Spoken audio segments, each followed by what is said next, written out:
Durant tot el cap de setmana, Sant Pol de Mar s'ha tenyit de vermell maduixa i és que entre divendres i diumenge aquesta fruita ha estat protagonista a la població de Sant Pol de Mar.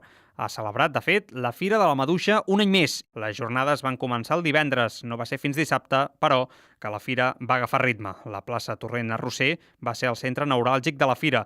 Les paradetes dels pagesos van col·locar-se allà ben a prop del mar. De totes maneres, les parades no eren l'únic atractiu de la fira. Durant tot el matí es van fer diferents tallers relacionats amb el món de la maduixa. Tot plegat perquè els nens també poguessin gaudir de la fira.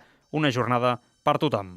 I doncs el que es tracta és això, de promocionar una de les perles del Maresme, que és la nostra maduixa, sobretot la de la Vallalta, que creiem que té un sabor especial i una característica també diferent de les que es troben per altres llocs. No diem ni millors ni pitjors, sinó que creiem que hem de cuidar el nostre, que és de la proximitat, i bueno, avui tenim una representació de 4 pagesos del poble, i res, que estem molt contents que el dia ens acompanya i doncs que continuï.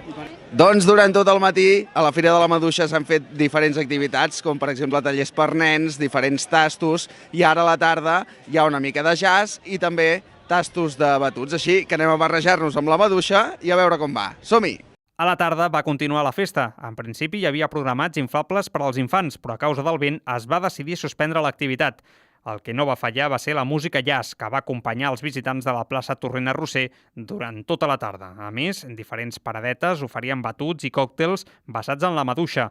L'Ajuntament va habilitar unes taules perquè tothom pogués fer el seu tast tranquil·lament i petant la xerrada. Bé, doncs aquest matí hem estat organitzant uns tallers amb això per la Fira de la Maduixa, que fèiem unes maduixes amb l'associació artística. Ha vingut força gent, hem participat activament i ara venim, en tot cas, a disfrutar de la tarda més com a públic en lloc de part organitzativa. Bé, veig que hi ha força gent i que sembla que està interessant força al poble. I després d'una jornada llarga on hem caminat, hem vist paradetes, hem vist tallers, hem vist infinitat de coses, doncs nosaltres també ens sumem als tastets. Gin tònic de maduixa amb ginebra natural feta de maduixa. Salut!